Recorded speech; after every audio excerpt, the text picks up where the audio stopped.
আসসালামু আলাইকুম প্রিয় দর্শক, কেমন আছেন আপনারা? আরো একটি নতুন রেসিপি নিয়ে হাজির হয়ে গেলাম। আজকে আমি তৈরি করে দেখাবো একটি কাবাব রেসিপি। আমার আজকের রেসিপি তাওয়া কাবাব। তাওয়া কাবাব সাধারণত আমরা পোলাও বিরিয়ানির সাথে খেয়ে থাকি। আজকে আমি যে কাবাবটি তৈরি করে দেখাবো, আপনারা চাইলে বিকেলে চায়ের সাথে হালকা নাস্তা হিসেবেও খেতে পারবেন। তো চলুন দেখা যাক তাওয়া কাবাব তৈরি করতে আমার কি কি ইনগ্রেডিয়েন্টস লাগছে। তো আমি প্রথমেই নিয়ে নিয়েছি গরুর মাংসের কিমা। এখানে 300 গ্রাম কিমা আছে। 1 কাপ পেঁয়াজ কুচি, কাঁচামরিচ কুচি এখানে আমি প্রায় 5টি কাঁচামরিচ কুচি করে কেটে নিয়েছি। ধনে পাতা কুচি, আদা রসুন পেস্ট, একটু ডাল বাটা আছে, ছোলার ডাল সিদ্ধ করে আমি বেটে নিয়েছি একটু বাইন্ডিংসের জন্য। গোলমরিচের গুঁড়া, এখানে আছে কাবাব মশলা। কাবাব মশলাটা আমার ঘরে তৈরি করা, হাতে তৈরি করা কাবাব মশলা আছে। একটি ডিম এবং অল্প কিছু ময়দা। আমি এখন কাবাবের ডোটা তৈরি করব। তার জন্য আমি প্রথমে নিয়ে নিচ্ছি গরু মাংসটা। নিয়ে নিচ্ছি 1 চা চামচ করে 1 চা চামচ রসুন বাটা এবং 1 চা চামচ আদা বাটা। নিয়ে নিচ্ছি কাঁচামরিচ কুচিগুলো, ধনে পাতা কুচি, পেঁয়াজ,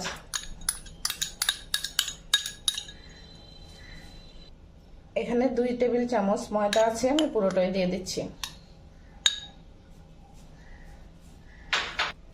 দিয়ে দিচ্ছি ডালগুলা। এখানে 1/2 কাপ ডাল বাটা আছে।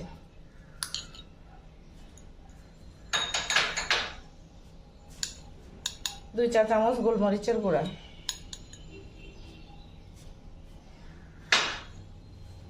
কাবাব মশলা দিয়ে দিচ্ছি 2 চা চামচ।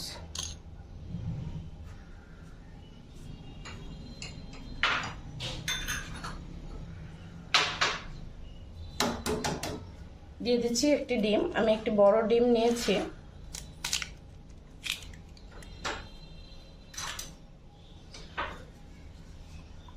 আর দিয়ে দিচ্ছি স্বাদ মতো লবণ।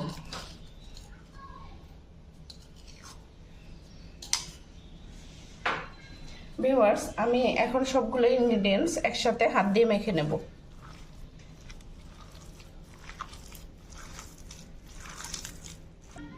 আমার ডোটা তৈরি করা হয়ে গেছে। এবার আমি কাবাবগুলো একটা একটা করে তৈরি করে নেব। ভিউয়ার্স, আমার প্যানটা গরম হয়ে গেছে। এবার আমি তেল দিয়ে দিব। তাওয়া কাবাবে সাধারণত তেল ডুবো তেলে ভাজা হয় না, এজন্য খুব বেশি তেল প্রয়োজন হয় না। তা আমি এখন অল্প একটু তেল দিয়েছি এবং এটা আমি তেলটা ব্রাশ করে দিচ্ছি। ব্রাশ করে আমি চুলাটা অফ করে দেব। অফ করে দিয়ে তারপর কাবাবগুলো বসিয়ে তারপরে আমি আবার চুলাটা অন করব। আমার তাওয়াটা হালকা গরম হয়ে গেছে এবং তেল আমি ব্রাশ করে দিয়েছি এবং চুলাটা অফ করে দিয়েছি। এখন আমি একটা একটা করে কাবাবগুলো তৈরি করে প্যানে বসিয়ে দেব।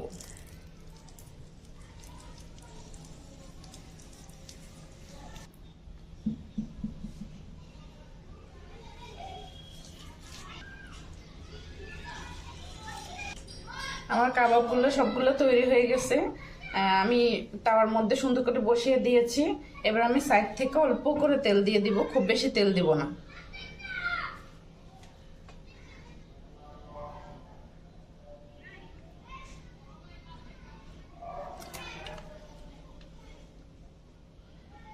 আমি চুলাটা অন করে দিচ্ছি। এই কাবাবটা আমি লো হিটে ভাজবো আস্তে আস্তে করে।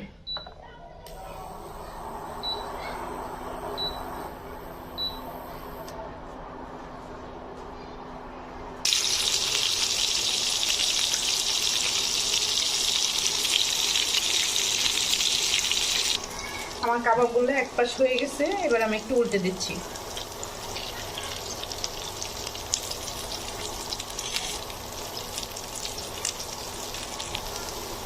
কাবাবগুলো উল্টে দিয়েছি। এখন আরো কিছুক্ষণ ওই পাশটা ভাজার জন্য অপেক্ষা করব। আমার কাবাবগুলো ভাজা হয়ে গেছে। এখন আমি একটা একটা করে তুলে নিচ্ছি।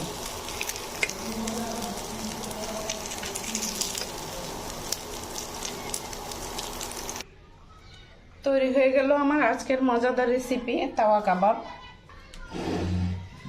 এই কাবাবের ডোটা আমি যেভাবে তৈরি করে দেখিয়েছি, প্রিয় দর্শক, আপনারা চাইলে এই ডোটা তৈরি করে ডিপ ফ্রিজে রেখে দিতে পারবেন। যখনই প্রয়োজন মনে করবেন, যতটুকু প্রয়োজন হবে ততটুকু বের করে নিয়ে গরম গরম ভেজে পরিবেশন করতে পারবেন। হাতের কাছে এই ডোটা তৈরি করা থাকলে কাজটাও সহজ মনে হবে। আজ এই পর্যন্তই। ভালো থাকবেন, সুস্থ থাকবেন আর সবসময় হেলদি কিচেনের পাশে থাকবেন। আসসালামু আলাইকুম।